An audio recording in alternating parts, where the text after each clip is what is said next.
இன்று பிற 25 ஒற்றைப்படை நாள். இன்று கூட லைலத்துல் கத்ர் இரவாக இருக்கலாம்.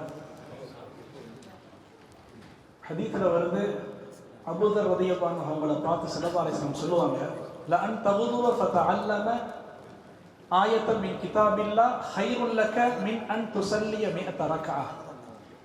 அபூதர்ரே, நீங்க ஒரு குர்ஆன் வசனத்தை ஓதுவது, குர்ஆன் வசனத்தை கற்றுக்கொள்வது 100 ரக்காத்துக்கள் நஃபில் தொழுவதை விட சிறந்தது. வல அன் தகுதுவ ஃபதஅல்லம பாபம் மினல் இல்மி உமில பிஹி அவ் லம் யுஅமல் பிஹி கைருல் லக மின் அன் துஸல்லிய அல்ஃப ரக்அ. நீங்க ஒரு மார்க்க சட்டத்தை தெரிந்து கொள்வது, அது அப்பொழுது அமல் செய்தாலும் சரி அமல் செய்யாவிட்டாலும் சரி, ஒரு சட்டத்தை தெரிந்து கொள்வது, குர்ஆன் ஓதுவதனுடைய சிறப்பு என்ன, குர்ஆனை மரணம் செய்வதனுடைய சிறப்பு என்ன, அதை பரப்புவதனுடைய சிறப்பு என்ன, ஏதாவது ஒரு சட்டத்தை தெரிந்து கொள்வது 1000 ரக்காத்துக்கு நஃபில் தொழுவதை விடவும் சிறந்தது. மாஷா அல்லாஹ், நிறைய விஷயங்கள் நம்ம தெரிந்து கொண்டே இருக்கிறோம். இது லைலத்துல் கத்ருடைய இரவாக இருந்தால் அல்லாஹு அக்பர், மிகப்பெரிய நன்மை நாம் அடைந்து கொண்டிருக்கின்றோம் என்பதில் எந்த வகையான சந்தேகமும் கிடையாது. இன்னும் சீக்கிரமாக இன்ஷா அல்லாஹ் முடிஞ்சிடும். அடுத்த 2 பேச்சாளர்கள் தான் இன்ஷா அல்லாஹ். அதுக்கடையில் கொஞ்சம் உற்சாகத்துக்காக வேண்டி என் உள்ளத்தில் ஒரு பட்டத ஒரு விஷயத்தை சொல்கிறேன். ஒரு முஸ்லீம், ஒரு கிறிஸ்துவர், ஒரு யூதர், 3 பேர் இருக்கிறாங்க. இருக்குது 2 ரொட்டி, கடுமையான பசி.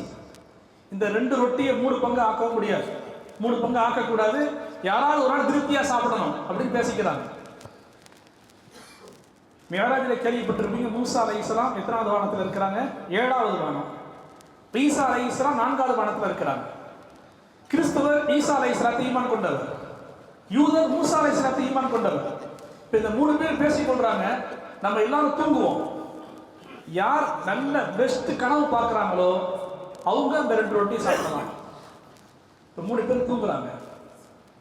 தூங்கி எழுந்திரிச்சதுமே கிறிஸ்துவர் சொன்னாராம், நான் ஈசா நபியை என்னை கூட்டு 4வது வானத்துக்கு கூட்டு போயிட்டாங்க. எவ்வளோ உயர்ந்த கனவு இது அப்படின்னு அவர் சொன்னார். யூதர் சொன்னாரா, மூசா நபி வந்து என்ன 7வது வானத்துக்கு கூட்டு போயிட்டாரு, நீங்க என்ன 4வது வானம்? 7வது வானத்துக்கு கூட்டு போயிட்டாரு. இந்த கிறிஸ்துவரும் முஸ்லீமும் சேர்ந்து, யூதரும் சேர்ந்து முஸ்லீம்கிட்ட கேட்டாங்களா, நீ என்னப்பா கனவு கண்ட? இப்போதான் தெரியுது நீ என்ன கனவு கண்டீங்கன்னு. தூங்கிட்டு இருந்தானா ஜிப்ரீல் அலைஹிஸ்ஸலாம் வந்தாங்க. குச்சால அடிச்சு சாப்பாடை காக்க வைக்கலாமா, சாப்பிடு அப்படின்னாங்க. நான் சாப்பிட்டேன். கேட்ட, எங்க எழுப்பிட்டுருக்கலாம்ல, நான் எவ்வளோ எழுப்பி விட்டேன், இப்போதான் தெரியுது நீ 4வது வானத்தில் 7வது வானத்தில் இருக்கிறான்னு சொல்லி அப்படின்னா. அல்ஹம்துலில்லாஹ், ஹைர் இன்ஷா அல்லாஹ். கடைசியாக திருக்குர்ஆன் கருத்தரங்கத்தினுடைய கடைசி பேச்சாளர், மிக அற்புதமான பேச்சாளர்,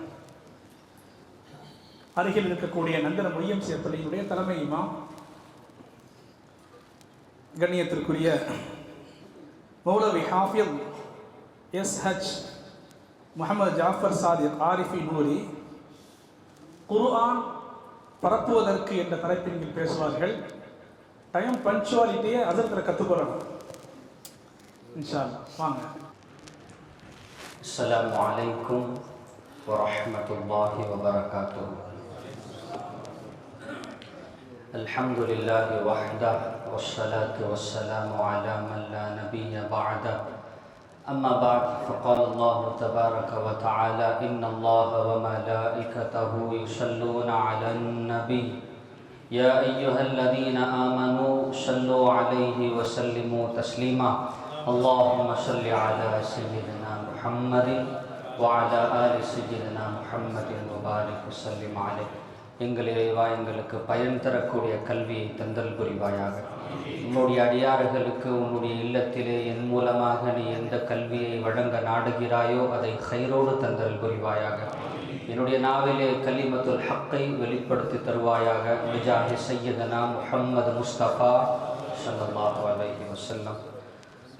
இந்த பள்ளிவாசலுடைய நிர்வாக பெருந்தகைகள், இமாம் மற்றும் திருவல்லிக்கேணி வட்டாரத்தின் சார்பாக வந்திருக்கக்கூடிய அனைவர்களுக்கும் மார்க்க சட்டத்தை கேட்பதற்காக இந்த இரவின் நடுநிசையிலே அல்லாஹ்வுடைய பள்ளியிலே ஒன்று சேர்ந்திருக்கக்கூடிய நம் அனைவரின் மீதும் அல்லாஹ்வுடைய கிருபையும் ரஹ்மத்தும் உண்டாகட்டுமாக.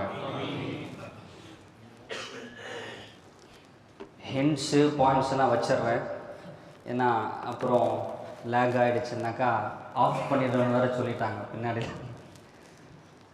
அல்ஹம்துலில்லாஹ், லைலத்துல் கத்ருடைய இரவு, ஒற்றைப்படை இரவு, இந்த மார்க்கத்தின் பரிசாக கருதப்படும் திருக்குர்ஆன் அருளப்பட்ட இரவு. இந்த இரவிலே இந்த திருக்குர்ஆனை பற்றி கேட்பதற்கான ஒரு வாய்ப்பை இந்த பள்ளிவாசலுடைய நிர்வாகத்தினரும் இமாம் பெருந்தகையும் நமக்கு ஏற்படுத்தி கொடுத்த இந்த காரணத்தை கொண்டு அல்லாஹ் ரப்புல் இஸ்ஸத் இவர்களை பரக்கத்தோடு வாழச் செய்வானாக. அன்பர்களே, திருக்குர்ஆன் ஓதுவதற்கு மட்டுமல்ல, மனனம் செய்வதற்கு மட்டுமல்ல, அமல் செய்வதற்கு மட்டுமல்ல, ஆய்வு செய்வதற்கு மட்டுமல்ல, இந்த நான்கும் தனிப்பட்ட பிரச்சனை. ஓதுவது தனியாக உட்காந்து ஓதிடலாம், மனனம் செய்வது தனிப்பட்ட, ஹாஃபிஸ் ஆகிறது ஆகாதது அது உங்களுடைய பிரச்சனை, நீங்கள் ஆய்வு செய்கிறது உங்கள் பிரச்சனை, பரப்புவது சமுதாய பிரச்சனை. ஒரு மனிதனை மனிதனை திருத்த வேண்டும் என்றால் குர்ஆன் ஓத வைங்க, மனனம் செய்ய ஹிஃப்து மதரசாக்கு அனுப்புங்க, உட்காந்து அனலைஸ் ரிசர்ச் பண்ணுங்க, அல்லது ஆய்வு செய்யுங்கள். சமுதாயத்தை திருத்த வேண்டும் என்று சொன்னால் பரப்புவதற்கான முயற்சிகளிலாவது நாம் ஈடுபட வேண்டும். எம்பெருமானார் ஸல்லல்லாஹு அலைஹி வஸல்லம் இந்த மார்க்கத்தின் ஆரம்பத்திலே மக்காவில் இருக்கக்கூடிய அந்த சந்தர்ப்பத்திலே தாரே அபி அர்க்கம், அல்லாஹ் அந்த இல்லத்தின் இன்று சஃபா மர்வாவிலே நாம் சஹி செய்யும் பொழுது பாபே அபி அர்க்கம்னு இருக்கும். அல்லாஹ் அதை பார்ப்பதற்கான வாய்ப்பை நம்ம அனைவருக்கும் தந்தல் புரிவானாக. எம்பெருமானார் ஸல்லல்லாஹு அலைஹி வஸல்லம் நம்முடைய வார்த்தைகளில் சொல்ல வேண்டும் என்றால், யாருக்கும் தெரியாமல் மஜ்லிஸை நடத்தி கொண்ட அந்த காலத்திலே முதல் முறையா ஒரு ஆளை ஒரு வேலைக்கு அனுப்புறாங்க. முதல்ல செஞ்சது ஹிஜ்ரத், அபிசீனியாவுக்கு, ஹபஷாவுக்கு. அந்த சஹாபாக்கள் உயிருக்கு பயந்து, இஸ்லாத்துக்கு பயந்து அவர்கள் சென்றார்கள். பெருமானார் தன்னுடைய காலத்திலே ஒரு மனிதரை மக்காவிலிருந்து மதீனாவுக்கு அனுப்பினார்கள் என்றால், வரலாற்றிலே ஒரு மனிதரை முதலாக அனுப்பினார்கள் என்றால் குர்ஆனை பரப்புவதற்காக ஹஜ்ரத்தே சய்யிதுனா முஸ்அப் பின் உமைரை அனுப்பினார்கள், மதீனாவுக்கு அனுப்புறாங்க. எம்பெருமானார் ஸல்லல்லாஹு அலைஹி வஸல்லம் மதீனாவுக்கு போகக்கூடிய சந்தர்ப்பத்திலே மதீனத்து வீதிகளிலே யூதர்களிலிருந்து பெரியவர்களிலிருந்து சிறியவர்கள் வரை, இஸ்லாத்தை ஏற்றுக்கொண்டவர்கள் ஏற்றுக்கொள்ளாதவர்கள் எல்லோரும் நின்று தொலஅல் பத்ரு அலைனா மின் சனியாத்தில் வதாய் என்று தஃப் முழக்கம் முழங்க எம்பெருமானாரை வரவழைத்தார்கள். வாம் வெல்கம் கொடுத்தாங்கன்னா அதுக்கு அந்த பிளாட் ஒர்க் யார் போட்டது தெரியுமா? ஹஜ்ரத் சய்யிதுனா முஸ்அப் பின் உமைர். பெரும் குலத்திலே பெரும் பணக்காரர் முஸ்அப் பின் உமைர் ஒரு வீதி வழியாக நடந்து சென்றிருந்தால் அந்த பெர்ஃப்யூம் ஃப்ராக்ரன்ஸை வச்சு மக்கள் கண்டுபிடித்துக் கொள்வார்களாம். இந்த தெருவின் வழியிலாக மக்காவிலே ஆதி பெரிய பணக்காரரின் பிள்ளை நடந்து சென்றார். குர்ஆனுக்காக தன்னை எப்படி தியாகம் செய்தார்கள் தெரியுமா? ஹஜ்ரத் முஸ்அப் பின் உமைர் மதீனாவுக்கு தனி ஆளா போய், பெருமானார் ஸல்லல்லாஹு அலைஹி வஸல்லம் முதல்ல போருக்காக போங்கன்னு யாரையும் அனுப்பி வைக்கல. இஸ்லாத்தின் ஆரம்பம் குர்ஆனை பரப்புவதன் மூலமாகத்தான் ஆரம்பிக்கப்பட்டது. ஹஜ்ரத் முஸ்அப் பின் உமைர் மிக நீண்ட வரலாறு. மௌத்தாகும் போது அவங்க நிலைமை என்ன தெரியுமா? இதுவரை எத்தனையோ ஜனாசாக்களை சஹாபாக்களும் பெருமானாரும் பார்த்தார்கள். சஹாபாக்களை அடக்கம் செய்ய சொல்லிவிட்டு பெருமானார் நின்றுகிட்டு இருக்கிறாங்க. திடீரென சஹாபாக்கள் ஓடி வந்து கேட்கிறார்கள், யா ரசூலல்லாஹ் ஸல்லல்லாஹு அலைஹி வஸல்லம், எப்படி அடக்கம் பண்றதுன்னு தெரியல. யாரப்பா? முஸ்அப் பின் உமைர். ஏன் அவரை அடக்கம் பண்ணுவதற்கு கூட உங்களுக்கு தெரியல? யா ரசூலல்லாஹ், இருக்கிறது ஒரு கஃன், தலையை மூடினால் கால் திறந்து விடுகிறது, காலை மூடினால் தலை திறந்து விடுகிறது. எம்பெருமானார் தேம்பி தேம்பி எழுந்து அந்த ஜனாசாவுக்கு அருகாமையில் சென்று சொன்னார்களாம், மக்கத்து இளவரசரை போல திரிந்த இந்த நபருக்கு இப்படிப்பட்ட கதியா? காரணம் என்ன? திருக்குர்ஆனுக்காக ஒரு மனிதர் எப்படி தன்னை முழுவதுமாக அழித்துக் கொண்டார் என்று பார்க்க வேண்டும் என்றால் ஹஜ்ரத் முஸ்அப் பின் உமைரை பார்க்கலாம். அல்லாஹ் நாளை மறுமையிலே அவர்களை சந்திக்கக்கூடிய பாக்கியத்தை நம் அனைவருக்கும் தந்தல் புரிவானாக. அப்போ இஸ்லாத்தை எப்படிங்க பரப்புறது? இன்னைக்கு நம்முடைய பரப்புவது என்று சொன்னால் நீங்களாம் என்ன நினைக்கிறீங்கன்னா, காஃபிர்களுக்கு மத்தியிலே பரப்ப வேண்டும், அதுக்கு பேர் தான் இல்லை. முதல்ல நமக்கு மத்தியில பரப்போம். நம்மளுக்கு தெரியாதுங்க, குர்ஆன் ஓத தெரியல, மனப்பாடம் செய்ய தெரியல. குல் ஹுவல்லாஹு அஹத், குல் அப்துல் பில் ஃபலக், குல் அப்துல் பின் நாஸ். பிறந்தாரு, மௌத்தாயிட்டார்.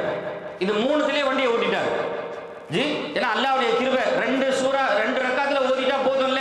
இந்த 2 பெடல் வச்சே மவுத் வைக்க எஸ்கேப் ஆயிட்டார். வேற தெரியாது. இதுல ஆய்வு செய்யறது, ஆராய்ச்சி செய்யறதுலாம் இமாலய மலை ஏறுற மாதிரி. ஜி முதல்ல நமக்கு மத்தியில் பரப்ப வேண்டும். பெருமானார் ஸல்லல்லாஹு அலைஹி வஸல்லம் வஅன்சிர் அஷீரதகல் அக்ரபீன், பெருமானாருக்கு எடுத்த உடனே நீங்க மக்கால இருந்து போய் யமன் நாட்டுல போய் நீங்க தப்லீக் சொல்லல. உங்களுடைய குடும்பத்தினர்களுக்கு குர்ஆனை பற்றிய மார்க்க சட்டத்தை சொல்லி தாருங்கள். குடும்பத்தில் நம்முடைய ஒரு குடும்பம் குர்ஆனுக்கு இணக்கமாக இருந்தது என்று சொன்னால் அது எல்லா விஷயத்திலும் வெற்றியாளர்களா இருக்கும். தந்தை ஒரு 100 ரூபாயை கொடுத்து ஒரு கேம், ஒரு காம்படிஷன், இந்த 100 ரூபாயை கொண்டு போய் வீட்டில் எங்கேயாச்சும் யாருமே பார்க்காத இடத்துல ஒளிச்சு வச்சிடுவாங்க. மனைவி ஒளித்து வைத்தால் தந்தை கண்டுபிடித்து விட்டார். பையன் ஒளிச்சு வச்சான், அப்பா கண்டுபிடிச்சிட்டாரு. எல்லாரும் ஒளிச்சு வச்சாங்க, கண்டுபிடிச்சாச்சு. ஒரு சின்ன குழந்தை நான் ஒளிச்சு வச்சதை நீங்க கண்டுபிடிக்க முடியாது. எவ்வளவோ தேடினார்களும் கண்டுபிடிக்க முடியவில்லை. கடைசியாக சிறு பிள்ளை, அந்த குழந்தை, அந்த பெண் குழந்தை போய் குர்ஆன்ல இருந்து எடுத்து சொல்லுச்சான். வீட்ல மசாலா டப்பாவை அம்மா அடிக்கடி துறப்பாங்க, கீட்ல இருக்க கார்பெட்டை கூட தூக்கி பார்ப்பாங்க. இந்த இல்லத்தில் உபயோகப்படாத ஒரு பொருள் என்று நான் பிறந்ததிலிருந்து பார்க்கக்கூடிய ஒரு பொருள் இந்த அலமாரி நாம் வீட்டுக்கு வந்த பொழுது வைத்த குர்ஆன்.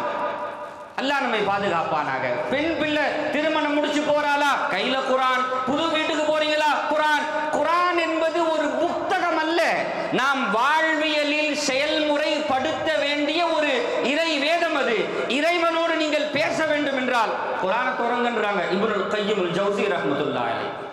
நீ அல்லாஹ்வோட பேசணுமா, தக்பீர் கட்டிய தொழுகையில நில்லு. நீ அல்லாஹ்வோடு பேசலாம். அல்லாஹ் உன்னோடு பேசணுமா, குர்ஆனை திறந்து ஓது. யா அய்யுஹல்லதீன ஆமனூ ரப்பு யாரை பார்த்து சொல்றான்? உன்னை பார்த்து சொல்றான். யா அய்யுஹன் நாஸ் யாரை பார்த்து பேசுறான்? ரப்பு நம்ம பார்த்து பேசுறான். அப்போ குர்ஆனை பின்தூக்கி போட்டதின் காரணத்தினால் தான் குர்ஆனை யார் பரப்புறது? முதல்ல நம்ம தீவிரவாதத்தை பத்தி இஸ்லாம் என்ன சொல்லுதுங்கன்னா மண்டையை சொல்லிடும். அப்படி சொல்லுமோ, ஒருவேளை குர்ஆன்ல அப்படி இருக்குதோ, காரணம் தெரியல. முத்தலாக்க பத்தி குர்ஆன் இப்படி சொல்லுதோ நமக்கு தெரியாது. இப்போ இமாம் பிரதர்கள் நிறைய ஆய்வை பத்தி இப்படி சொல்லுதோ. இந்த நம்முடைய வேதம் அது. இந்த வேதத்தை பின்பற்றக்கூடியவன் அவன் மாற்று மத சகோதரனாக இருந்தாலும் முன்னாடி போயிட்டே இருக்கிறான். நாம் பின்னடைந்து இருக்கிறோம் என்று சொன்னால் திருக்குர்ஆனை நாம் புரிந்து கொள்ளவில்லை, அமல் செய்யவில்லை. சாதாரணமா உமர் பின் கத்தாப் ரலியல்லாஹு அன்ஹு எப்படிங்க வந்தாங்க? சகோதரி பரப்புனாங்க. அந்த வரக்கத்துல இந்த உம்மத்துக்கு கிடைத்த மிகப்பெரிய பரிசு உமர் பின் கத்தாப் ரலியல்லாஹு அன்ஹு. அவங்க எப்படி இருந்தாங்க தெரியுமா? அவங்களே அவங்கள பார்த்து ஜோக் பண்ணி சிரிச்சுப்பாங்களாம். பிற்காலத்தில் ஹலீஃபாவாக இருந்த உமர் பின் கத்தாப் ரலியல்லாஹு அன்ஹு அடிக்கடி அந்த சம்பவத்தை யோசிச்சு சிரிப்பாங்களாம். ஒரு நாள் நான் போயிட்டு இருந்தேன் குஃபர்ல இருக்கும் பொழுது, அப்ப என் கையில எப்பவுமே அந்த சிலையை, சின்ன சிலையை, பாக்கெட் ஃப்ரெண்ட்லி ஐடலை வச்சுட்டு போயிட்டு இருப்பேன். ஒரு நாள் மறந்துட்டேன், என்ன செய்யறதுன்னு தெரியல. ஆனா சிலை முக்கியம் இல்ல, அதனால கையில பேரிச்சம்பழம் இருந்துச்சான். பேரிச்சம்பழத்தை ஒன்னோடு ஒன்று சேர்த்து சிலையாக்கிட்டாங்களாம். அந்த சிலையை நான் வச்சு நான் அதுக்கு இபாதத் செஞ்சுக்கிட்டு இருந்தேன். பசி தாங்க முடியல, அதனால என்ன பண்ணேன், அந்த பேரிச்சம்பழத்தை அப்படியே தூக்கி தின்னுட்டேன். இப்படி இருந்த Umar bin Khattab 22,000 kilometre mile சதுர அடிகளுக்கு ஒரே ஒரு கலீஃபாவாக ஆக்கியது அன்று அவருடைய சகோதரி ஓதிய சூரத்து தாஹாவுடைய வசனங்கள் தான். அடுத்தவர்களுக்கு எடுத்து சொல்ல வேண்டுமாம். அல்லாஹ் நாளை மறுமையில போயிட்டு நீ அதற்கு உன் பையனுக்கு டிகிரி முடிக்க கொடுத்தியா, உன் பையனுக்கு நல்ல வேலையை கொடுத்தியா, அதை கேட்க மாட்டான். உன் பையனுக்கு குர்ஆனை பரப்பினாயா, உன் குடும்பத்திற்கு குர்ஆனை சொல்லி தந்தாயா, உன் மனைவிக்கு குர்ஆனை கற்றுக் கொடுத்தாயா, நீ யாருக்கெல்லாம் கடமைப்பட்டு இருக்கிறாயோ கல்வி, குர்ஆனுடைய கல்வியை கொடுத்தாயா.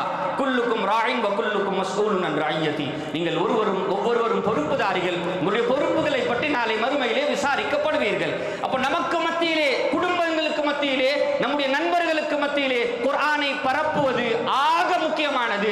அடுத்துதான் மாற்று மத சகோதரர்களுக்கு நாம் பரப்ப வேண்டும். நண்பர்களே, இந்த உம்மத்திலே நிறைய வேலை செஞ்சிருக்காங்க. ஆனா ஹஜ்ரத் உஸ்மான் பின் அஃபான் ரலியல்லாஹு அன்ஹு அவர்களுக்கு எத்தனையோ பட்டம் இருந்தாலும் ஜாமிஉல் குர்ஆன் என்ற ஒரு பட்டம் இருக்கிறது. பெருமானார் ஸல்லல்லாஹு அலைஹி வஸல்லம் அவருடைய காலத்திற்கு பிறகு ஹஜ்ரத் அபூபக்கர் ஆரம்பித்து வைத்த வேலை அது. ஹஜ்ரத் உஸ்மான் பின் அஃபான் அவருடைய காலத்திலே ஹஜ்ரத் ஹுஸைஃபா பின் யமான் ஒரு பல நாடுகளுக்கு போயிட்டு சொல்றாங்க, உஸ்மான் பின் அஃபான் ரலியல்லாஹு தஆலா கிட்ட இப்படியே போச்சுன்னாக்கா நிறைய வெர்ஷன்ஸ் ஆஃப் குர்ஆன் மாறிடும், நீங்க தான் இந்த முயற்சி எடுக்கணும்னு சொல்லி ஹஜ்ரத் உஸ்மான் பின் அஃபான் பல சஹாபாக்களுடைய இக்திலாஃபுக்கு மத்தியிலே இந்த உம்மத்துக்கு மிகப்பெரிய மிகப்பெரிய பரிசாக இந்த துர்கானனை தொகுத்து கொடுத்தார்கள் அல்லவா, இதுதான் பெருமானார் ஸல்லல்லாஹு அலைஹி வஸல்லமுடைய உம்மத்திலே ஏற்படுத்தப்பட்ட மிகப்பெரிய பரிசு. இந்த குர்ஆன் நமக்கு அன்பளிப்பா கிடைச்சிச்சுன்னா அது ஹஜ்ரத் உஸ்மான் பின் அஃபான் ரலியல்லாஹு அன்ஹு அவர் மிகப்பெரிய போராட்டத்திலே நபி ஸல்லல்லாஹு அலைஹி குர்ஆன்னா என்னங்க இதை நம்ம புரிஞ்சிக்கவே இல்லை. குர்ஆனை பற்றி நமக்கு தெரியாது. ஒருவேளை ஒரு மனிதனுக்கு திருக்குர்ஆனை பற்றி தெரிந்து விட்டால், போர் முடிந்து பெருமானார் ஸல்லல்லாஹு அலைஹி வஸல்லம் இடத்துக்கு வராங்க. ஒரு இடத்துல கூடாரம் அடித்து தங்கி விட்டு நைட் ஆயிடுச்சு, மதீனாவுக்கு இன்னும் கொஞ்சம் தூரம் நடக்கணும், இங்கேயே தங்கிடலாம் சொன்னார்கள். இன்னைக்கு நைட்டு யாருப்பா காவல் காக்கிறா? ஒரு சஹாபி இருந்தார், ஹஜ்ரத் அப்பாத் பின் பஷர். யா ரசூலல்லாஹ், நான் பாதுகாவல் காக்கிறேன், நான் காவலாளியாக இருக்கிறேன். கூட அம்மார் பின் யாசர் நானும் இருக்கிறேன். ஆனால் அவருக்கு தூக்க கலக்கம். அம்மார் பின் யாசருக்கு கையை தூக்கிட்டாரு. சரி, இவரும் தூக்குறாரு. சரி, 2 பேரும் பாருங்கப்பா. அப்போ 2 பேரும் எல்லாரும் தூங்க, பெருமானார் ஸல்லல்லாஹு அலைஹி வஸல்லம் அவர்களும் சஹாபா பெருமக்களும் உறங்க. இந்த 2 சஹாபி வாட்ச்மேன், செக்யூரிட்டி வேலை பார்க்கணும். அப்போ அப்பாத் பின் பிஷர் கேட்குறாங்க அம்மார் பின் யாசரை பார்த்து, நீங்க ஃபர்ஸ்ட் பார்க்குறீங்களா நான் ஃபர்ஸ்ட் பார்க்கவா? அம்மார் பின் யாசர் தூக்கத்திலே எப்படி சொன்னாலும் சரி சரி அப்போ நீங்க தூங்குங்க, நான் பார்க்குறேன். அப்பாத் பின் பஷர் ஹாஃப் நான் பார்க்குறேன், தூங்கி எழுந்து நீங்க பாருங்க. என்ன செய்யறது தெரியல, தூங்கிட்டாரு. எல்லாத்துக்கும் முன்னாடி நின்னாச்சு. ஒரு வியூ கரெக்டாக செட் பண்ணிட்டாங்க. யார் வந்தாலும் யார் போனாலும் நம்மளுக்கு தெரியல மாதிரி ஒரு இடத்துல நின்னாச்சு. டைமை எதுக்கு வேஸ்ட் பண்ணணும்? இரவு நடுநிசி, நம்ம சாதாரணமா நைட்டில் எங்கேயாச்சும் ஒரு நல்ல இடம் டீ குடிக்க போலாமான்னு நம்ம யோசிப்போம்.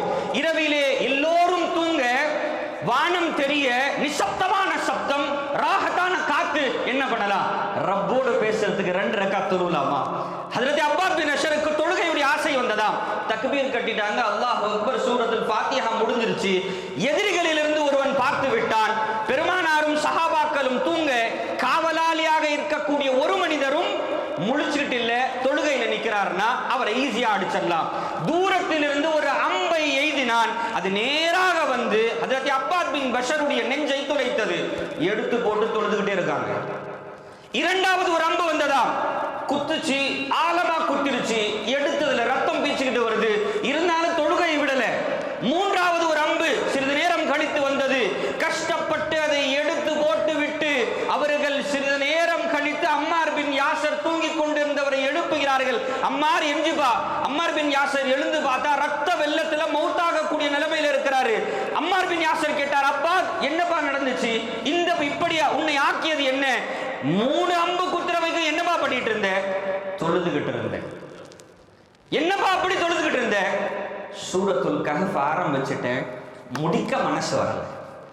உயிரை கொடுத்தாலும் கொடுப்பார்கள். திருக்குர்ஆனுடைய ரசனையை அறிந்தவர்கள் குர்ஆனை விட்டு கொடுக்க மாட்டாங்க. இன்னைக்கு இன்னா அத்தைனா கல்கௌசர் குர்ஆனுடைய மிகச்சிறிய சூரா, அர்த்தம் தெரியுமா? குல் ஹுவல்லாஹு அஹத் அர்த்தம் தெரியுமா? குர்ஆனை பின்தள்ளியதின் விளைவு தான், அதுடைய கான்சிக்வன்சஸ் தான். இன்னைக்கு நம்மளும் என்னத்தான் 1000 லட்சத்தில் செலவழித்தாலும் பரக்கத் இல்லைங்க வாழ்வுல.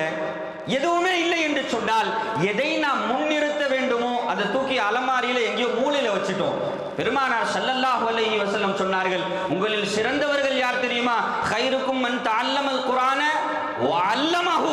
நீ மட்டும் காலம் ஃபுல்லா ஓதிக்கிட்டு இருந்தா போதாது, அது அடுத்தவர்களுக்கு எடுத்துரைக்க வேண்டும் என்று சொன்னார்கள் தாஹா நபி ஸல்லல்லாஹு அலைஹி வஸல்லம். அப்ப இந்த உம்மத்திலே நமக்கு பல விஷயங்கள் கற்றுக் கொடுத்திருந்தாலும் நாம் முதலில் குர்ஆனை கற்று அடுத்தவர்களுக்கு கற்றுக் கொடுக்கும் அளவிற்கு நம்மை திறம்பட ஆக்கி கொண்டால் நம்முடைய சமுதாய பிரச்சனைகள் தீரும். பெண்கள், ஒரு மனைவி எப்படி, எல்லா கேள்விக்கும் குர்ஆன்ல பதில் இருக்கு ஜி. எந்த கேள்விக்கும் பதில் இல்லைன்னு நீங்க ஒரு கேள்வியை சொல்லிடுங்க பார்க்கலாம்.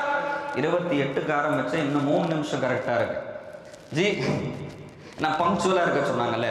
அப்ப அல்லாஹ் ரப்பல் இஸ்ஸத் திருமறையிலே ஏதாவது ஒரு சட்டத்தை பற்றி பேசவில்லை என்று எங்கேயா சொல்லுங்க பார்க்கலாம். பொருளாதாரமா குர்ஆன் பேசுது, ஆர்கிடெக்டா குர்ஆன் பேசுது, பிரிட்ஜ் கட்டணுமா ஜுல்கர்ன் அலைஹிஸ்ஸலாமுடைய பாடத்தை ரப்பு எடுக்கிறான். எப்படி மருத்துவம் செய்ய வேண்டும் ரப்பு சொல்லி தரான். எப்படி ஒரு ஆளோட பேசணும் ரப்பு சொல்லி தரான். எப்படி வாகனத்தில் சவாரி செய்ய வேண்டும் ரப்பு சொல்லி தரான். கப்பல் கட்டணுமா ரப்பு சொல்லி தரான். நகத்தை எப்படி வெட்ட வேண்டும், முடியை எப்படி வெட்ட வேண்டும் என்ற எல்லா முறைகளும் ஒருவன் தேட தேடக்கூடிய ஒரு தேட்டத்தோடு திருக்குரானை திறந்தான் என்றால் ஃபஸ்அலு அஹ்ல திக்ரி இன் குன்தும் லா தஅலமூன் என்ற பதிலோடு குர்ஆன் நமக்கு பதில் சொல்லி தருகிறது.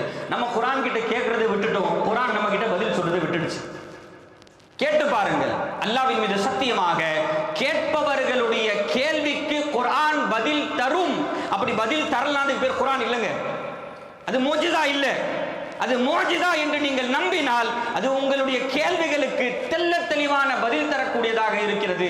அல்லாஹ் ரப்புல் இஸ்ஸத் நம்முடைய இந்த தேட்டத்தை நாம் நிறைவேற்ற வேண்டும் என்றால் நம்முடைய சமுதாய அடுத்த ஜெனரேஷனுக்கு நீங்க என்ன கொடுத்துட்டு போறீங்க?